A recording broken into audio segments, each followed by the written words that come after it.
Welcome to A View to a Grill. I'm Johnny. Today we're going to be comparing a Texas style rub to a Kansas City style rub on St. Louis cut ribs. Now let me show you the two rubs we're going to be using. We're going to be using the chicken fried barbecue Texas rib grind. We're going to be putting that up against the KC butt spice. Now let's get into the setup for our cook today. Today for the Texas rib rub, I'll be using the Weber Performer, and for the Kansas City style rib rub, I'll be using the Weber Master Touch. I'll also be using oak wood chunks for the Texas style rib rub, along with the Golden's Cast Iron brand of lump charcoal, which is a blend of oak and mesquite. For the Kansas City style rib rub, I'll be using chunks of hickory and the green bag of B&B, which is the hickory blend. Inside the Weber kettle for both racks of ribs, I'll be using a slow and sear and a small drip pan / water pan. And now I'll go ahead and start the fire for both chimney starters and add just a little bit of water into those water pans. After that, I'll get right into the rib prep. Today I have two St. Louis cut ribs. Now I did square off both racks of ribs, and I try to get them to the same size as possible. I also went ahead and cut off that little flap on the bone side of the ribs, and I took the membrane off of both racks of ribs. And then once I was done, take a look at both racks of ribs. I think they're looking pretty much the same. And now we're just going to season our racks of ribs. First up, the KC butt spice.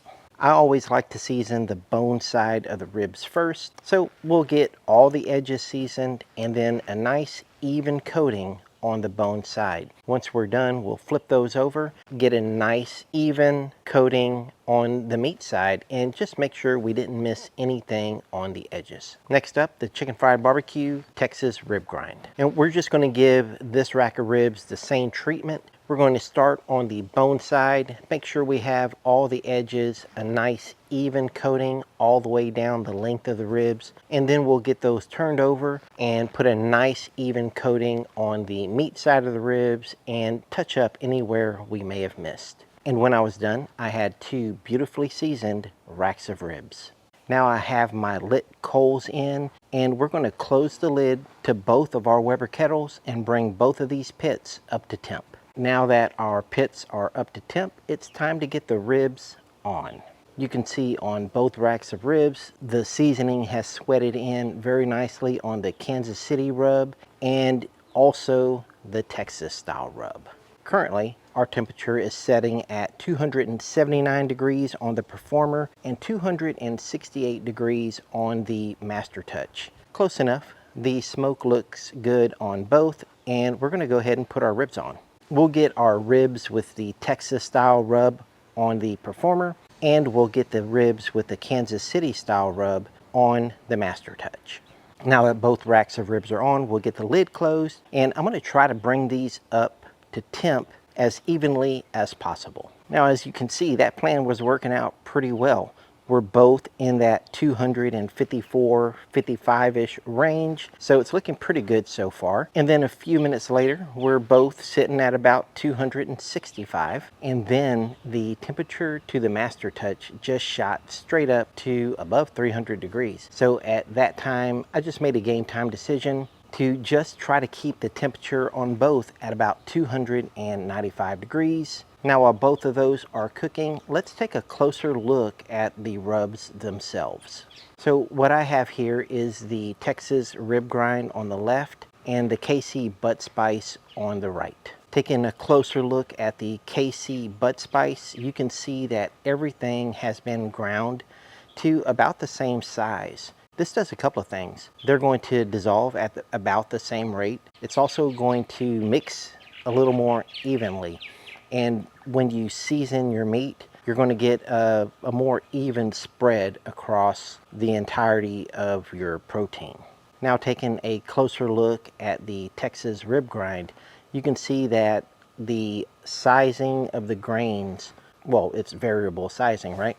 You can see those huge chunks of salt crystals and those huge flakes of pepper And then the paprika and the brown sugar are pretty much a fine grind, right? So what you're going to have is these nice pepper flakes on the top of your meat, and some of the salt will maintain its integrity throughout the cook. So you'll get that pop of salt while you're eating your ribs. Now, if I were to take just a little taste of the KC butt spice, you get one flavor. It's salty, sweet, smoky all at the same time because they're all dissolving on my tongue at the same rate. Whereas if I take a little bit of the Texas rib grind, I get sweet, a pop of salt, and then finish with the pepper.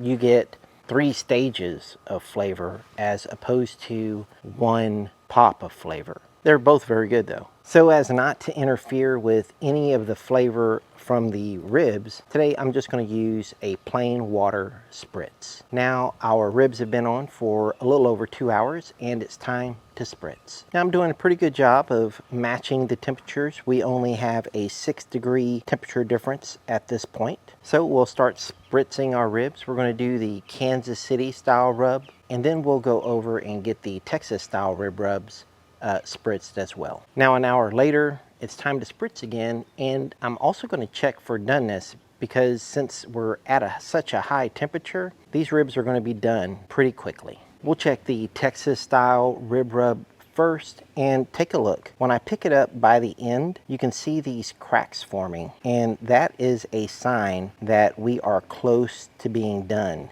Another sign that gives us a clue to how done these ribs are is when I pick them up in the middle and look at this flop. They're very bouncy. Now I'll get these ribs rotated and check the other side. And on the other side, there's not as much cracking on the surface of the ribs. So I can see that these ribs are close, but they're not quite there. I'm going to give them about 30 more minutes. We're going to go ahead and give these ribs a quick spritz and then close the lid. Now let's go check the ribs with the Kansas City style rub. Now I'm going to use the same visual cues on these ribs with the Kansas City rub as I did the ribs with the Texas rub. Now I'll get these ribs with the Kansas City rub on them, spritz down and the lid closed, and I'm also going to give these ribs about 30 minutes because they're really close to being done. So 30 minutes later, look what happened in the course of 30 minutes. I'll pick up these ribs with the Kansas City rub on them right in the middle and look at the large cracks that are forming. This tells me that these ribs are done.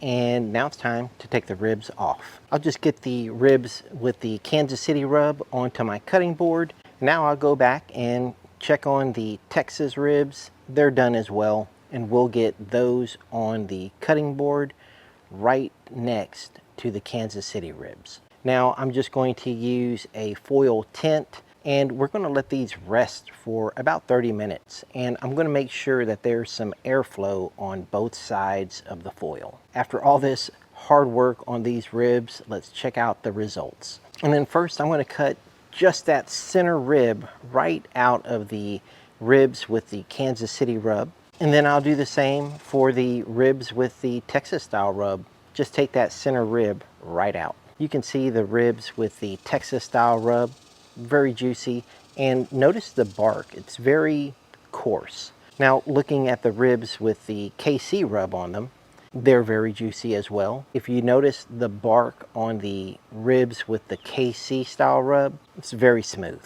And here you go, this rib is for you, the rest are for me. Take a closer look at the rib with the Texas style rub on them. The bark is very grainy. You can see the pepper flakes and a few of the salt crystals, well, they haven't completely dissolved. And it came out with a pretty nice smoke ring. Now we'll just give them a taste. And these ribs are very good, right?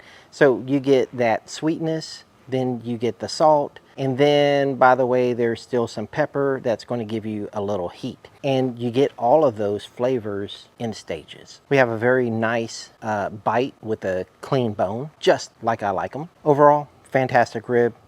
I loved them. Now I was just going to give myself a little palate cleanse with some Sprite. And let's try the ribs with the Kansas City style rub. Taking a look at the exterior, you can see this is a very smooth bark with really just a few hints of flecks from the rub. Not much at all, you can't hardly see it. The smoke ring is not as dark as the smoke ring on the Texas style ribs. And on these ribs, we also have a nice bite with a clean bone. Both of these ribs were cooked just like I like them. Now I have to say that both rubs tasted fantastic, but maybe there's a little bias in my preferences, and I'm gonna have to say that the chicken fried barbecue Texas rib grind, well, that was my favorite. If you haven't subscribed to my channel, why not? You get this kind of analysis.